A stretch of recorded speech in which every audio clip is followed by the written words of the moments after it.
এখন ভুল করে একটা দল সাপোর্ট করে ফেলাছে, এখন তো কিছু করতে পারছি না। মানে চতুর্থ বিশ্বকাপের একটা আনন্দ থেকে তারা আবার বঞ্চিত হয়ে গেল। আর্জেন্টিনার নতুন বাপ আজকে জাপান হয়েছিল, হ্যাঁ, কিন্তু সময়ের জন্য এই বাপও রক্ষা করতে মার্টিনালির বিষয় তো সাময়িক সময়ের জন্য কিছু মানুষ একটা বিশ্বকাপ অর্জন করছিল, একটা দলের সাপোর্টার সাময়িক সময়ের জন্য একটা বিশ্বকাপ অর্জন করছিল। কিন্তু আনচেলত্তি কি কারণে মার্টিনালিকে মাঠে নামানোর পরে একটা লাস্ট মিনিটে এসে গোল দিয়ে দিল। এই একটা চতুর্থ বিশ্বকাপের একটা আনন্দ থেকে তারা আবার বঞ্চিত হয়ে গেল। নেইমার ছাড়াই গোল। আর এখন তো জীবনে বলতে পারবে না যে জাপান কোমা দল, কারণ এই যে বেটা হচ্ছে যে জাপান গোল দেওয়ার পরে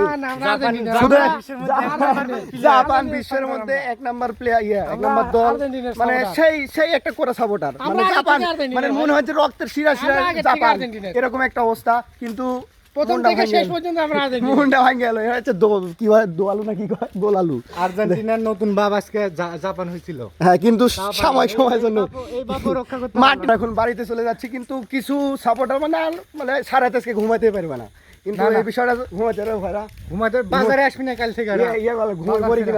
কিন্তু আমাদের একটা চাচা আছে, মানে ঢাকাতে থাকে, যদি কাছে থাকতো এলাকায় থাকতো তাহলে রাতে যাওয়া হচ্ছে যে ঘুমের বড়ি দিয়ে আসতাম, হাড়ের বড়ি কিনে দিয়ে আসতাম, যাতে শরীরটা একটু হয়, মানে কি বলে সুস্থ থাকে, মানে অ্যাটাকটা একটু কম হয়। তো খুঁজে পাওয়া যায় না, ফোনে খুঁজে পাওয়া যাচ্ছে না। আমরা কল দিছিলাম কিন্তু কোনোভাবে আমরা কন্ট্যাক্ট করতে পারতেছি না।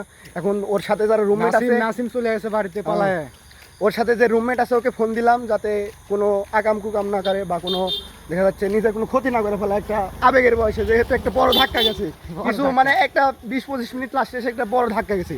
তো আমরা চাই না যে ধাক্কার বসে কোনো একটা ভুল সিদ্ধান্ত নিয়ে নিক, কারণ একটা দুর্ঘটনা সারা জীবনের কান্না। আর ছেলেটা আমাদের এলাকায় এরকম একটা অপ্রীতিকর ঘটনা ঘটে যাবে, এটা আমরা ভুল করতে পারি কোনোভাবে চাই না। এখন ভুল করে একটা দল সাপোর্ট করে ফেলাছে, এখন তো কিছু করতে পারছি না। মানে যার কারণে আমরা একটু চাচ্ছি যে ওই ভুলটা যাতে আমরা শুধরা নিতে পারি, যাতে ভবিষ্যতে কোনো অঘটন না ঘটা ফেলে, যেহেতু বাচ্চাও আছে, বউ আছে, বিষয়টা একটু খারাপ দেখা। যার কারণে আমরা আবার বাড়িতে গিয়ে আবার কন্ট্যাক্ট করার চেষ্টা করবো, যেহেতু রুমমেটকে বলে দিছি যাতে কোনো কিছু না করে।